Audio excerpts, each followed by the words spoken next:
Sa lugar ng Cabuyao, Laguna, may isang abandonadong mansyon. Kambal na tahanan ng mga lihim at kaluluwang hindi matahimik. Handa ka na bang tuklasin ang dilim sa likod ng Marcos Twin Mansion?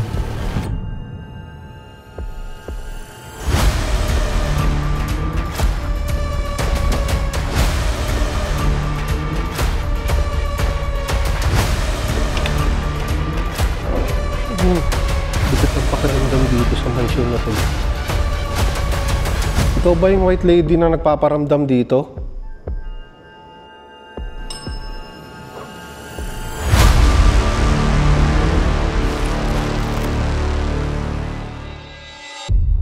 Ang mansyon na ito ay matatagpuan sa Cabuyao, Laguna. Ang mansyon ay itinayo noong 1980s sa panahon ng administrasyon ng dating Pangulo ng Pilipinas na si Ferdinand Marcos Sr. Sa mga nagdaang taon, ito ay naging lokasyon sa paggawa ng pelikula at isa na dito ang pelikulang Haunted Mansion. Halos sinabot daw ng 2 taon ang pag-taping o pag-shooting sa lugar na ito dahil madalas daw nagiging blanco ang laman ng pag-record nila.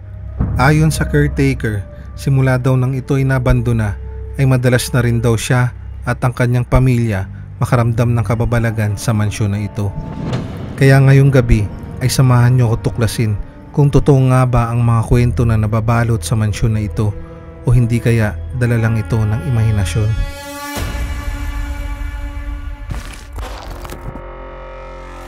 Mag-uumpisa pa lang sana ako maglibot nang biglang mangyari ito. Bigla na lang gumalaw ang isa sa mga painting na nasa likuran ko. Medyo kinakabahan na ako sa mga oras na ito. Binaliwala ko na lang ito at nagpatuloy lang ako sa aking paglilibot. So guys, nandito na tayo sa loob ngayon. So siguro yung pinaka entertainment hall siguro nila dati to. Kasi nandito yung billiard table nila. Tapos mapapansin nyo napakalawak na itong area na to. Makakamalik mata yung mga pintuan dito. Medyo creepy yung lugar na to. Dito sa baba ay may nakita akong iba't ibang uri ng mga painting. Pati na rin ang mga lumang tabloid at lumang bilyaran nila ay nandito pa. Yung pinakakusina nila. Grabing ganda. Dito pa yung mga kortina nila. Ito yung parang center table ng kusina. Ito yung isang storage area nila. Puro gamit yung nasa loob. Tapos stainless pala ito. Pinakalababo nila dito. Grabe. Sobrang laki ng mansyon na to. Ito yung mga kortina nila. Luma na talaga. Pagkatapos ko maglibot sa palapag na ito, ay naisipan ko ng umakyat para libutin ang pangalawang palapag. Alas wala rin mga kwarto dito sa area na to.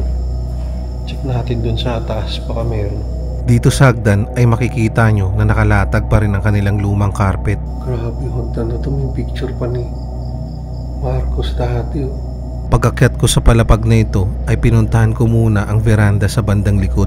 So ito guys, yung pinaka terrace dito sa likod. Katambak na din yung mga upuan dito. Ito siguro yung mga dati nilang upuan. Tapos yung mga kisame, giba-gibahan na din, no? Sobrang luma na talaga ng lugar. Dito sa second floor, dito yung maraming kwarto. Pero hindi ko sure kung mapapasok ba natin yung mga kwarto dito. Kasi yung mga ibang kwarto daw dito, mga nakalak. Habang naglalakad ay may nakita naman akong isang bukas na pinto. Kaya sinubukan ko na din itong pasukin. Grabe, ang ganda. Ganda ng kwarto na to. Sobrang laki ng mga kwarto dito. Pero makikita nyo na ito ay niluma na ng panahon. Ito yung CR nila. Tapos ito siguro yung wardrobe closet nila dito. Kung makikita nyo, ang lalaki ng pintuan, no? Yung closet nila. Pero giba-giba na rin yung kisame dito. Tapos itong CR nila, ang laki niya. May bathtub pa dito. Sa sobrang luma ng lugar ay halos nabubulok na rin ang ibang parte nito. Tapos ito guys, mayroong parang daanan papunta dun sa veranda nila. Lumabas na ako sa silid na ito para i-check naman Ito. ang katabing silid nito. Isang kwarto dito. Basag na yung salamin ng pinto. Oh. Kung mapapansin nyo yung mga kwarto na to, ang lalaki ng pintuan nila. Talagang pang-mansyon yung pintuan na to. Check natin kung ano nasa loob na ito. Kagaya sa kabilang silid, ang kwartong ito ay napakalawak din. Grabe, malaki ng cabinet dito. So ito pala, meron siyang tagusan din dun sa pinaka-beranda. Tapos, may mga paintings din dito ng mga halaman. Ito naman yung pinaka-CR na itong kwarto.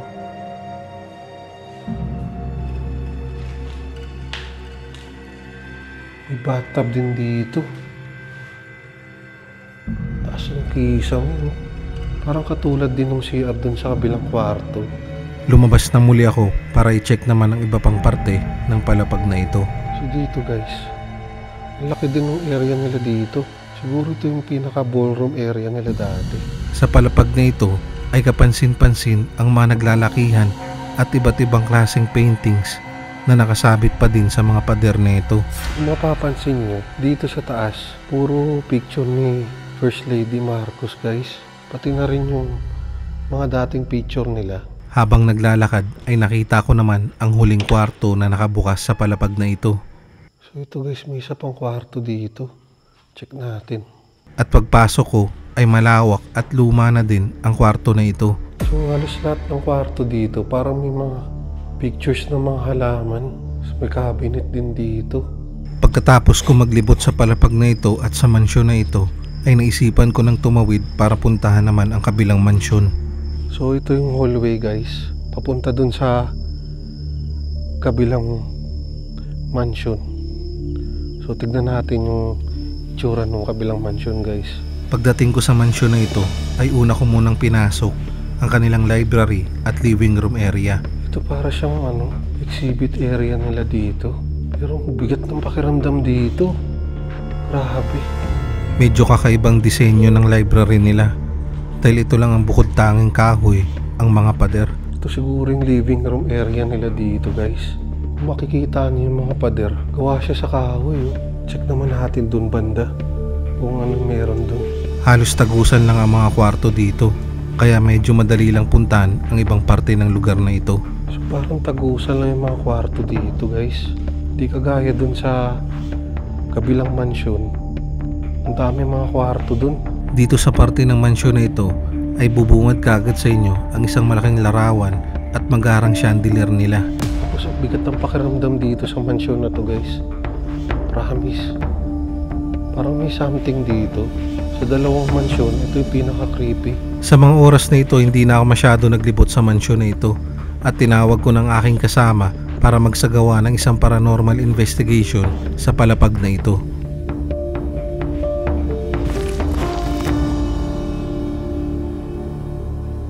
Dito ay naglapag na kami ng aming kagamitan para sa aming investigasyon at nag-setup na rin kami ng ibang anggulo ng camera sa lugar na ito. So guys, nandito kami sa pangalawang mansyon.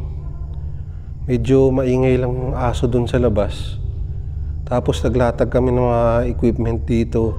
So naglagay tayo ng isang camera pa dun para makita natin yung mga iba-ibang anggulo dito. So simulan na natin magtanong. Sinimulan ko na magtanong kung meron bang isang kaluluwa o isang elemento sa lugar na ito. Pwede mo bang patunogin to, tong bell? O isang kaluluwa?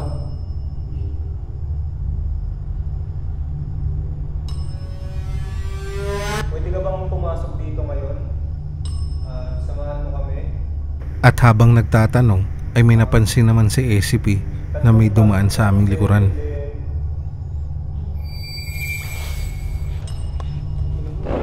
Ayan. May dumaan ng puti. Ha? May dumaan ng puti. Ang puti. Puti lang siya na parang ilaw. Hindi ako namalik mata dun. Dito na rin ako nagtaka dahil sunod-sunod ang pagtunog ng dead bell na nilapag namin. Nakakalalo ba, di ba? Isang tap na, ang isang kalalo. So, pumasok ka na ba dito sa loob ngayon? Yes. Oh, mapalo yung EMF po.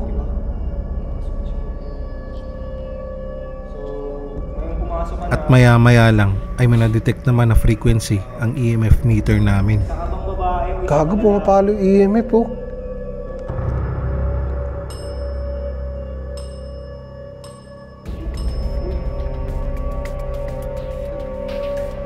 kung isa kang babae, patulogin mo yung bell ng 2 beses.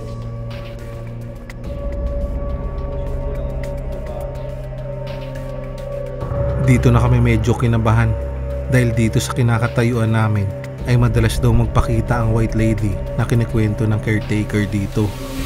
Kasama ka na ba namin ngayon? Patulogin mo yung taas. Yes or no? Pero I'm sure nandito ka din. Ikaw ba yung white lady na nagpaparamdam dito?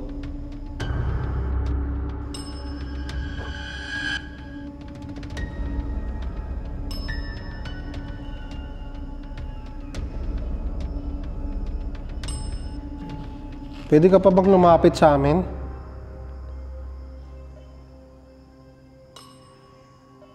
Yes.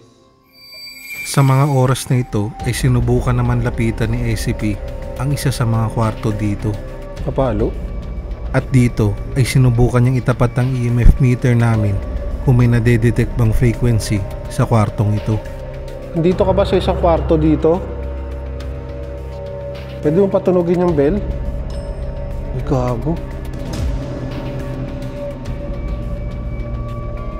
Ikaw ba yung... Lakas ng palo, oh.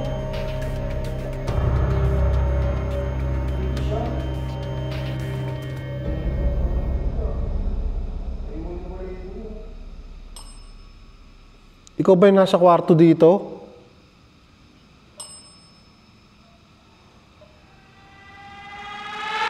Dito ay sinubukan ko naman tanungin kung meron ba kaming kasamang isang elemento sa aming kinakatuyuan. Isa ka bang elemento dito? Pwede mo patunogin yung bell?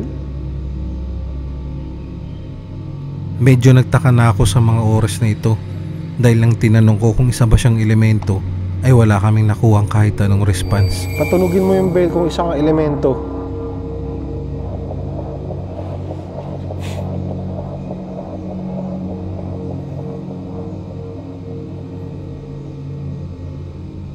Kung ikaw ay isang elemento, pwede mo bang patulogin yung bell namin dito kahit isang beses lang? Dahil wala kaming nakuhang kahit anong response ay napagtanto namin na isa talagang kaluluwa ang nakakausap namin. Gusto mo na ba kaming pauwiin? Kung oo, patunogin mo yung bell.